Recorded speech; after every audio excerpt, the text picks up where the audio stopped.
आजचा आपला टॉपिक आहे laser hair reduction. So laser hair रिडक्शनला घेऊन बरेचसे प्रश्न असतात, तसेच काही जणांच्या मिसअंडरस्टँडिंग देखील लेझरला घेऊन बरेचसे असतात. तर त्याच्याबद्दल आज आपण बोलणार आहोत. लेझर हेअर रिडक्शन आणि लेझर हेअर रिमूव्हल हे दोन्हीही वर्ड्स वेगळे आहेत. जर तुम्हाला कोणी लेझर हेअर रिमूव्हल म्हणून सांगत असेल तर नाही. लेझर थेरपी ही एक रिडक्शन थेरपी आहे जी तुमच्या हेअर ग्रोथला रिडक्शन देण्याचं काम करते. जर तुम्हाला खूप जास्त प्रमाणात थिक हेअर ग्रोथ असेल तर तिथे तुमची थिनिंग होते. लेझर हे तुमच्या रूट्सला बर्न करण्याचं काम करतं. जर तुम्ही बघितलं असेल शाळेमध्ये असताना तुम्हाला एक प्रकारचा असा लाईट बीम दाखवला जात असेल. जर हा बीम आपण उन्हामध्ये सूर्यप्रकाशाच्या खाली पकडला आणि कागदावर जर धरला तर खालचा कागद जळतो. एक्झॅक्टली लेझर असंच काम करतं. लेझरमध्ये एक प्रकारची लाईट थेरपी असते जी पूर्णपणे सेफ असते. ती कुठल्याही प्रकारची रेडिओ फ्रिक्वेन्सी तुमच्या बॉडीमध्ये जात नाही किंवा ती कुठलीही रेडिओ थेरपी नाही आहे ज्याच्यामुळे तुम्हाला कॅन्सर वगैरे असे आजार होतील. तर हे पहिले डोक्यातनं काढून टाका की लेझरमुळे कॅन्सर्स होतात, इन्फर्टिलिटी होते किंवा कन्सिव्ह करायला वगैरे काही प्रॉब्लेम येतो. तर अशा प्रकारचं काहीही होत नाही. लेझर ही टोटली सेफ मेडिकल ट्रीटमेंट आहे. लेझरमध्ये लाईट हे फक्त तुमच्या रूट्सला बर्न करण्याचं काम करतात. त्यामुळे तुमचं लेझरमध्ये हेअर रिडक्शन होतं आणि हळूहळू हेअर थिनिंग होतं. जर तुमचे केस हे व्हाईट असतील किंवा त्यांचा कलर हा कोरडा काळसर नसेल तर तिथे लेझर काम करत नाही. त्यासाठी तुमचे केस हे काळे असणे, तुमचे रूट्स तेवढेच थिक असणे हे तितकंच महत्त्वाचं आहे.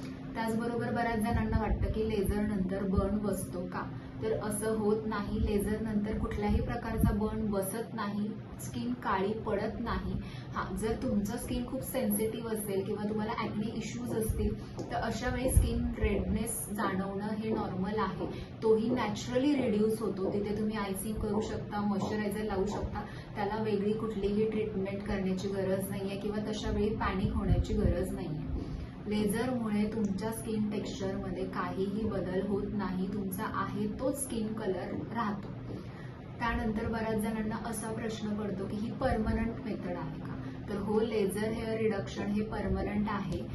पण त्यासाठी तुम्हाला 8 ते 10 सेशन्स हे कंटिन्यू घ्यावे लागतात. जर तुमचे रूट्स खूप थिक असतील तर कधी कधी 12 सेशन्स देखील लागतात. परंतु त्याला सेशन्स हे वेळेवर घेणं तितकंच महत्त्वाचं आहे. सुरुवातीला तुम्हाला 1 महिन्याचा गॅप ठेवला जातो. जसं जसं तुमचं हेअर थिनिंग व्हायला लागतं, हळूहळू तुमची हेअर ग्रोथ कमी होते. 2-2, 3-3 महिने केसही येत नाहीत. मग अशा वेळी आपण सेशन्सचा गॅप वाढवतो जेणेकरून कुठे एक्झॅक्टली केस येतात हे कळायला हवं म्हणून. त्यानंतर बरेच जण लेझरचे सेशन चालू असताना आम्ही घरी केस काढायची की नाही हा त्यांना एक प्रश्न पडतो. तर ज्यावेळी तुम्ही एक मेडिकल ट्रीटमेंट घेताय तर त्यावेळी कुठल्याही प्रकारे घरी केस काढणे किंवा वॅक्सिंग करणं, ब्लीच करणं असे प्रकार करायचे नसतात. कारण लेझर ज्यावेळी चालू असतं त्यावेळी तुमच्या केसांची रूट्स आम्हाला कुठे आहे, केसांची वाढ कुठे जास्त प्रमाणात होतीये हे कळणं फार गरजेचं आहे आणि त्यासाठी तिथे तुमचे केस असणंही तितकंच महत्त्वाचं आहे. त्यामुळे आम्ही सांगतो की घरी हेअर रिमूव्ह करू नका, वॅक्सिंग करू नका, ब्लीच करू नका. ब्लीचमुळे केसांचा कलर बदलतो आणि लेझर हे फक्त काळ्या केसांवर काम करतं. त्यानंतर बऱ्याच जणांचा हाही प्रश्न असतो की लेझर चालू असताना आम्ही बाहेर उन्हात जाऊ शकतो का. हो, तुम्ही उन्हामध्ये वगैरे जाऊ शकता. पण जर तुम्ही आजच ट्रीटमेंटला येताय तर ट्रीटमेंटला येताना सगळ्यात पहिले तुम्ही फुल बॉडी कव्हर क्लॉथ घालून येणं तितकंच महत्त्वाचं आहे.